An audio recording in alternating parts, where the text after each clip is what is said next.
waa markii ugu horeysay abi taariikhda inay dhacdo in aayadaha quraanka kariimka ah lagu daahfuro koobka adduunka. Arrinkani wuxuu soo jiitay dad badan oo daafaha adduunka ku kala nool, welibana iyadoo la yaab iyo cajiib ay la noqotay.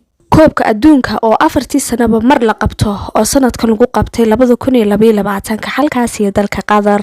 waa markii ugu horeysay taariikhda abid ay dhacdo in wadamada islaamka mid kamid ah lagu qabto koobka adduunka. daawada halka waxaan kugula wadaagi doonaa dhacdooyinkii ugu la yaabka iyo cajiibka badnaa intuu socday koobka adduunku ee lagu qabtay dalka Qatar. fadlan muuqaalkan like saar waanigo ah Nadira Saciid.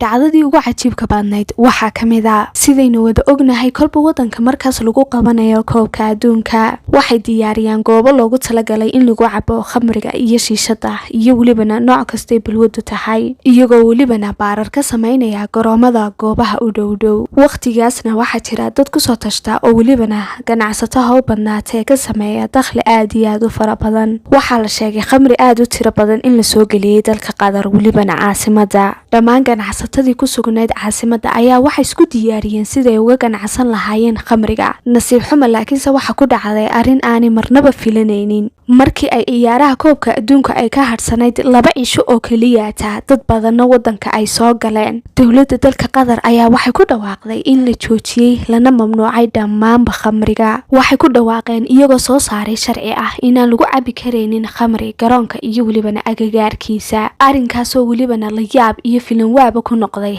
daafaha adduunka. arrinta kale cajiibka badan oo ilaa iyo hadda la hadalhayo waxay tahay sharcigan cusub ay soo saareen dawladda Qatar hore uma shaacinin, sidoo kalena idin la wadaageen may jirin, balse waxay soo bandhigeen markii koobka adduunka kaliya ay ka harsanayd furitaankiisa 2 cisho. taasina waxay sababtay in la waayo qof ka hadla iyo welibana dadka dooda arrinkaas. runtii taas waxayna tusinaysaa ambase ay noo cadeynaysaa dawladda Qatar inay ciyaartay siyaasad aad iyo aad u maskax badan.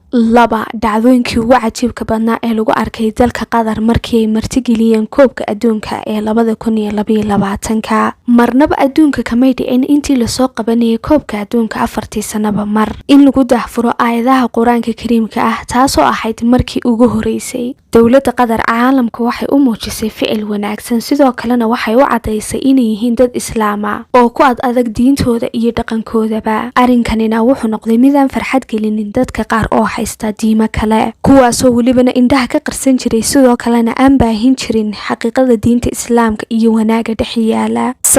dawladda dalka Qatar waxay go'aan ka soo saartay iyagoo welibana diiday. waxay mamnuuceen in lagu dhex taageero dadka isku jinsiga ah ambase laga roonayaasha kolba sidii aynu u naqaano, loona soo gaabiyo dhammaantoodba marka la isku geeyo LGBT. sharci adag ay ka soo saareen welibana iyagoo diiday in lagu dhex taageero garoomada, sidoo kalena astaamahooda lasoo bandhigo. calamaanta ay leeyihiin dadka isku jinsiga ah waxay sheegeen inaanu noqon doonin mid lagu soo bandhigayo gudaha dalka Qatar intuu socdo koobka adduunku. sharciyadan ay soo bandhigtay dawladda Qatar waxay noqotay mid aad loo hadalhayo, sidoo kalena ama kaa ku noqotay dawladaha kale. waxaa internetka ambase social mediaha lagu baahiyey ciyaartooyada xulka dalka Germany kuwaasoo diyaaradii la socdeen markii soo degtay dib loo celiyay. sababta ka dambaysa in diyaaradaas dib loo celiyana waxaa la sheegay in lagu soo sawiray diyaaradaas sawir ka turjumaya dadka isku jinsiga ah, isla markiiba barti ayaa laga celiyay iyagoo dib haddana u soo qaatay diyaarad kale. dhacdada kale cajiibka badan gabadhan hortiina ka muuqataa waa wariye ka tirsan BBC-da. dawladda dalka Qatar gabadhan way tarxiileen welibana iyadoo markaas si live u tabinaysay ciyaartii England iyo Iran u dhaxaysay. kadibna waxaa lagu arkay gacanteeda iyadoo kusoo qoratay one love dadka isku jinsiga ah. gabadhani waxay rabtay inay kasoo horjeesato sharciga dawladda Qatar ay soo saartay, iyadoo markaas lahayd dadweynaha iyo welibana dadka tus sharcigan ay dhigtaan inuu yahay midaanay waxba ka jirin. nasiib xumase sidii wax u rabtay waxba uma dhicin, waa la tarxiilay welibana iyadoo lagu sii eedeeyay inay jabisay qawaaniintii iyo shuruucdii dalkaas. dawladda dalka Qatar caalamka waxay u sheegtay una muujisay inay yihiin dad islaama, sidoo kalena ay leeyihiin dhaqan iyo sharciyo u gaara qofkii jebiyana uu ciqaabtiisa marayo. taasina waxay noqotay mid qof kastoo islaamaba uu ku farxay, farxad gelisayna. sidoo kale arrinka muhiimka ah ee dowladda qatar ay uga dan leeyihiin ayaa ah inay kusoo bandhigaan intuu socdo koobka adduunka wanaaga diinta islaamka, sidoo kalena dad badan ay jeclaysiiyaan. 8 garoon ee lagu ciyaari doono koobka adduunka iyo welibana caasimada dhexdeeda waxay ka taageen boodhadh aad iyo aad u waaweyn, kuwaasoo ay ku qoran tahay xadiis fara badan laguna turjumay luuqado kala duwan. waxaa la sheegayaa ambase baraha bulshada laisla dhex mariyay in dad gaadhaya ambase kor u dhaafaya 800 ay soo islaameen. waxaa dariiqyada ambase wadooyinkana lagu arkayay iyadoo lagu qaybinayo cunto bilaasha iyo biyo. taasina waxay aad u qiiro gelisay, runtii la yaabna ay ku noqotay dadka ajaanibta ahaa ee socotada ku ahaa dalka qatar. How much? Free. Yes, Qatar. Qatar بس.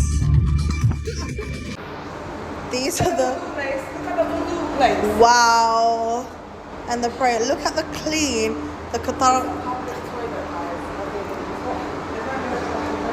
Rana, soft life baby, soft life. sidoo kale kiliibkaasi wuxuu ka turjumayay ambase laga duubay suuliyada babliga ah ee loogu talagalay dadweynaha. qaabka loo nadiifiyey iyo siduu u egyahay ayaa runtii cajiib iyo layaab ku noqotay, iyagoo xitaa ku celcelinayay ereyadan halkudhigna uga dhigay soft life qatar.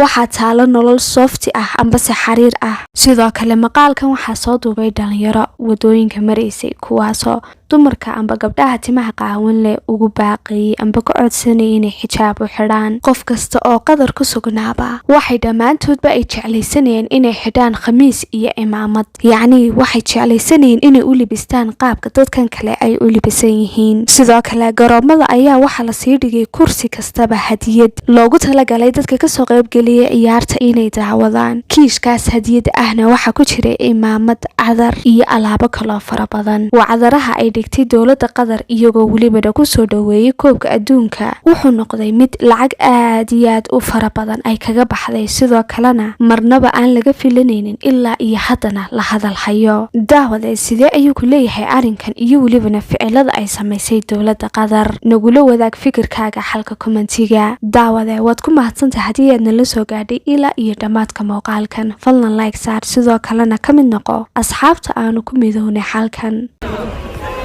I'll be back in 2 minutes. Okay. So now it's actually prayer time. So we stop. We'll be back with more. See you in 2 minutes.